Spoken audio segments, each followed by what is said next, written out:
नमो दोस्तों। चलो दोस्तों, आज अपन लॉ का एक इम्पॉर्टेंट सब्जेक्ट के बारे में मैं बोलना चाहूँगा।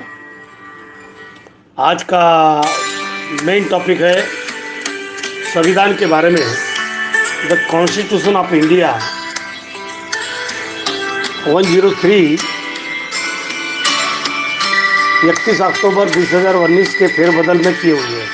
अनुच्छेद 370 रद्द किए हुए हैं। तो भारत का संविधान, इसके बारे में मैं बोलना चाहूँगा। तो इतने साल से मैं लॉ कॉलेज का प्रिंसिपल रहा, तो मुझे भी लगा कि भाई लॉ कॉलेज हमारे इसमें हम दो लॉ कॉलेज चलाते हैं। हमारे इसमें मुझे अच्छे से गर्व लगता है कि बाबा साहब के दो लॉ कॉलेज है, मुंबई और औरंगाबाद। फुलझिले गवई की वही गानार का एक कॉलेज है माइनॉरिटी सोसाइटी का, वो नागपुर में है। और मैं भंडारा, जहाँ बाबा साहब गिरा, इलेक्शन में गिराया गया, लोकशाही का सही भगवान को गिराए गए, और उत्तर नागपुर जहाँ बाबा साहब की देन है, वहाँ मैं लॉ कॉलेज चलाता हूँ। और ये जो उसका प्रिंसिपल करके मैं आपके सामने आज फंडामेंटल राइट के बारे में बोलना चाहूँगा। तो that important chapter, the name is right to equality. Article 14 to 18 of India Constitution. Indian political, this Indian Constitution is the big constitution in the world that rose by Dr. Baba Saheb Ambedkar, the single person that he is doing. तो दोस्तों, मैं आज अंग्रेजी में न बताते हुए, और मैं आशा करता हूँ कि आप सब बहुत अच्छे होंगे, राइट इक्वालिटी की बातें करेंगे। और ये चैप्टर 7 है, और मैं आज आपको फंडामेंटल राइट के बारे में बोलना चाहता हूँ। फंडामेंटल राइट ये कॉन्स्टिट्यूशन का सबसे इम्पोर्टेंट चैप्टर है। अब मैं बेसिक आपको स्ट्रक्चर जो आपको बता रहा हूँ, तो फंडामेंटल राइट के बारे में मेरा ये पहला ही लेक्चर है। वैसे मैं इसको 5 पार्ट में डिवाइडेड किया है, तो लंबा चैप्टर है। तो आपको फंडामेंटल राइट बहुत ही अच्छे से समझना चाहिए। तो राइट टू इक्वालिटी को देखने थे आर्टिकल 13, 12, आर्टिकल 14 से 18 तक के हम देखना है। तो आर्टिकल 14 को देखते थे, इक्वालिटी बिफोर लॉ। इसमें दो चीज़ों को देखना है, ये क्वालिटी बिफोर लॉ और इक्वल प्रोडक्शन ऑफ लॉ। तो quality before law and equal production of law, ये दोनों ही अलग अलग है, याद रखें। हालांकि आर्टिकल 40 ये करता है, अगर आप भारत में रह रहे हैं या भारत में आप कोई नागरिक है, तो सबसे ऊपर हमारा कानून है। धर्म से भी कानून को ऊपर है। जैसे पाकिस्तान में है, कोई इस्लामी देश है, वहाँ धर्म को मानते हैं, लेकिन हमारा कानून ये धर्म के ऊपर है। बहुत सारे कानून के धर्म को पहले माना है। यहाँ पर इक्वालिटी बिफोर द लॉ, हमको, हमारी सेकुलर कंट्री है, समझ रहे हैं। तो धर्म को नहीं देखना है, हमको सबके पहले कानून को देखना है, वुड ऑफ लॉ, क्या हमारे संविधान की हिसाब से देखना है। अब हम समझते हैं quality before law, equal production of law, what is the difference between two. सबसे पहले क्वालिटी बिफोर लॉ ये निगेटिव कंसेप्ट है, यानी एक इक्वल बिफोर लॉ ये पॉजिटिव कंसेप्ट है। निगेटिव एंड पॉजिटिव, निगेटिव और पॉजिटिव क्या है ये समझ जाए। तो मैं निगेटिव और पॉजिटिव के बारे में मैं आज बातें करूँगा। तो चलो, अभी मैं आपको निगेटिव और पॉजिटिव कॉन्सेप्ट आपको मैं बताना चाहता हूँ। तो निगेटिव और पॉजिटिव कॉन्सेप्ट, इस पर सेपरेट लेक्चर बन सकता है, लेकिन आज संक्षिप्त में बताना चाहूँगा। जब भी हम लिबर्टी की बातें करते हैं, आज़ादी की बात करते हैं, तो निगेटिव या पॉजिटिव, तो निगेटिव और पॉजिटिव का मतलब, निगेटिव मतलब यह है जो इंसानों ने बनाया है। बहुत ही संक्षिप्त है, बहुत ही आसान शब्द है, जो इंसानों ने बनाया है। जो इंसानों ने ना, आप बहुत कुछ कर सकते हैं। मान लीजिए कोई आप देश है और आपने 75 तरीके से कानून लगाए, आपने ये तक लगा दिए, आपने ये तक बोल दिया श्वास लेना भी गुनाह है, ये कहीं इंसान सांस भी नहीं ले सकता। लेकिन नेचर ने श्वास लेना सिखाया है।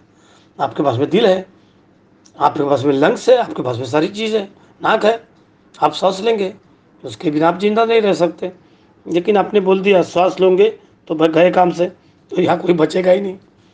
तो कहने का मतलब जो इंसान बनाते हैं वो बन जाता है निगेटिव कॉन्सेप्ट। यहाँ पर लिबर्टी मिलेगी आपको, जो इंसान बनाएंगे। इंसानों ने एक तरीके से जो आप कर सकते हैं, कैपेबल है, उस पर बंदिश लगा दी। पॉजिटिव कंसेप्ट का मतलब होता है कि आप कर तो बहुत कुछ कर सकते हैं, लेकिन नेचर ने आपको वो चीज़ें प्रोवाइड नहीं की है। जैसे मान लीजिए मैं उड़ नहीं सकता, कि मेरी कैपेबिलिटी है नहीं, मेरे पंख नहीं है, मैं उड़ नहीं सकता, तो वो हो गया पॉजिटिव कंसेप्ट कि नेचर ने मुझे नहीं बनाया, नेचर ने मुझे नहीं बनाया। लेकिन मान लीजिए अगर मेरे पंख होते तो मैं उड़ जाता। अभी ऐसा कानून आ गया कि आप उड़ नहीं सकते, ये निगेटिव कंसेप्ट है। समझ गए ना आप? तो primality equality equal law, this is negative concept. क्योंकि यहाँ पर स्टे कानून बना रहा है। निगेटिव मतलब यह मत समझिएगा कानून में गजब गड़बड़ नहीं है। निगेटिव और पॉजिटिव का ये मतलब है, आप समझ गए कि नहीं? ये तो हमको हाथ भी है, हाथ में चाकू आ गया, लेकिन आप लोग मर्डर करोगे? आप चाकू आया तो मर्डर कर देंगे? चाकू का काम है भाजी काटने का, तो ये समझ लीजिए। ये मैं डिफरेंट बता रहा हूँ आपको कि क्या निगेटिव, इसको लिबर्टी बोला जाता है। Fundamental right is all over liberty. तो क्वालिटी बिफोर लॉ क्या कहता है? क्वालिटी बिफोर लॉ, कोई भी हमारे पास में आएगा जस्टिस लेने, इंसाफ लेने, कोई भी उसका मैटर रहे, हम नहीं देखेंगे कि उसका धर्म क्या है, कोई भी हो, इक्वल फेवर किया जाएगा। समझ रहे? हर किसी को लॉ बनाया गया है, हर कोई उसी के अंदर आएगा, और कोई भी इंसान लॉ के ऊपर नहीं है। निगेटिव कंसेप्ट है, इंसान सबके ऊपर है, लेकिन लॉ यहाँ सबसे ऊपर है। यही हमारे संविधान की खासियत है। यहाँ पर कानून इंसान के ऊपर बना देते तो बहुत दंगे हो जाते, लड़ मारते। इसीलिए रूल अपना सबसे ऊपर है। Second concept equal protection of law, लेकिन अमेरिकी कॉन्स्टिट्यूशन से लिया गया। हाँ, इक्वल ये अमेरिका से लिया गया, तो इंडिविजुअल बातें करता है। इक्वलिटी बिफोर लॉ कि हम मैनिटी करेंगे, हाँ कोई भी आ रहा है हम कानून के हिसाब से ट्रीट करेंगे। लेकिन यहाँ पर इक्वल प्रोटेक्शन है, आपको प्रोटेक्ट कर रहा है, आपको कानून अधिकार दे रहा है। आप समझ रहे कि नहीं समझ रहे?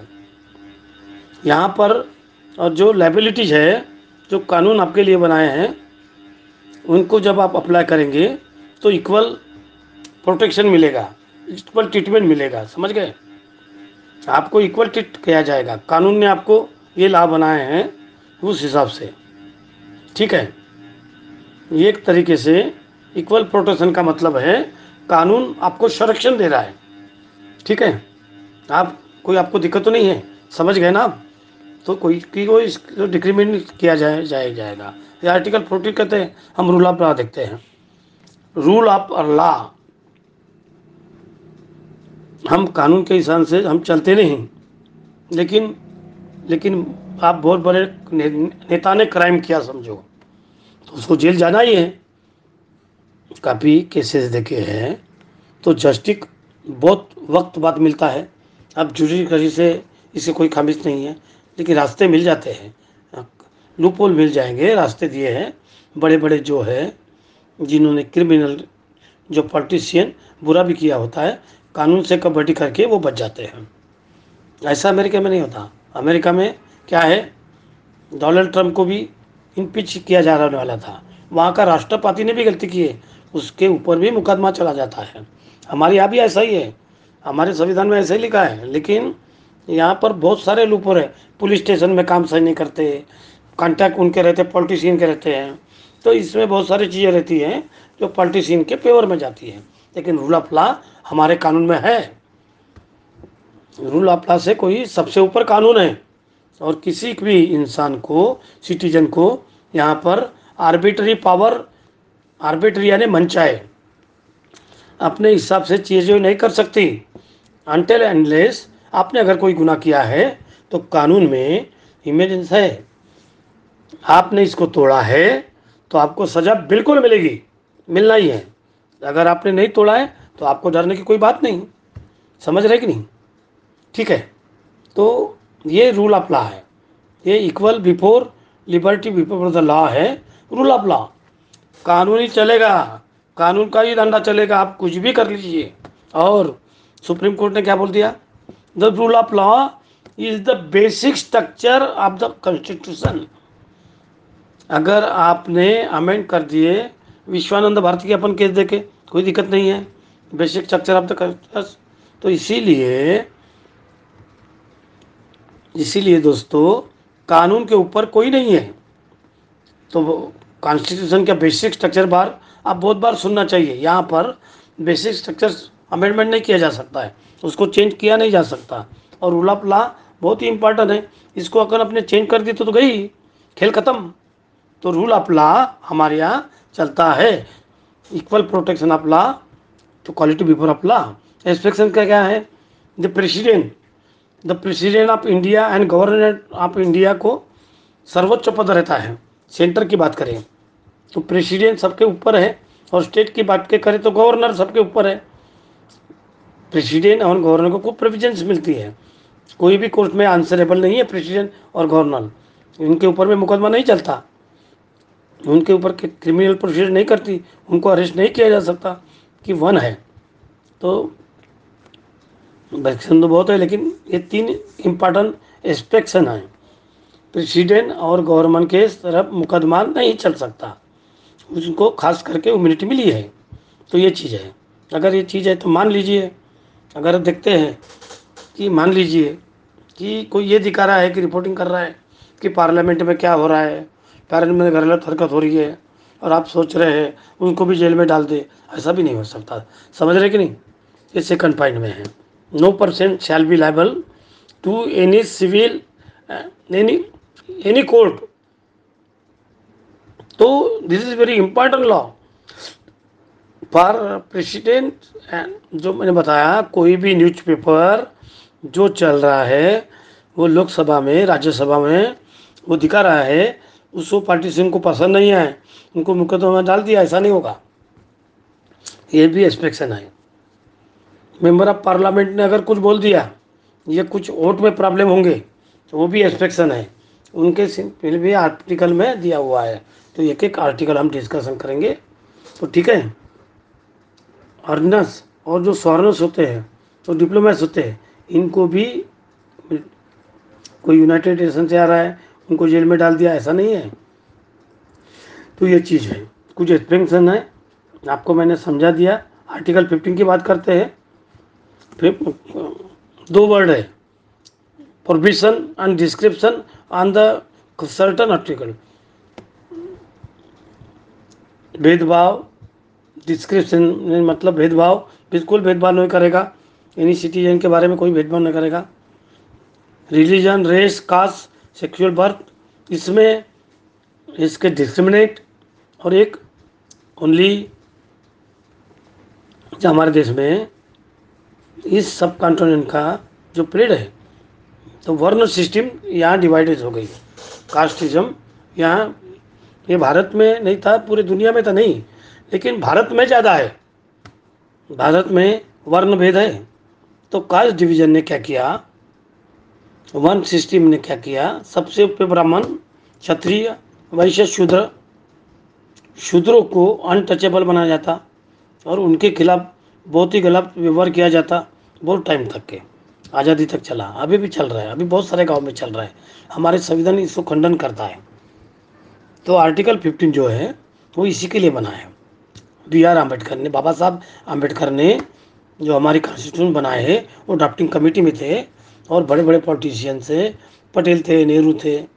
लेकिन जो अभी तक जो होता आया है, बाबा साहब बोलते हैं कि बाबा साहब की बहुत सारी किताब पढ़ो, यानी उन्होंने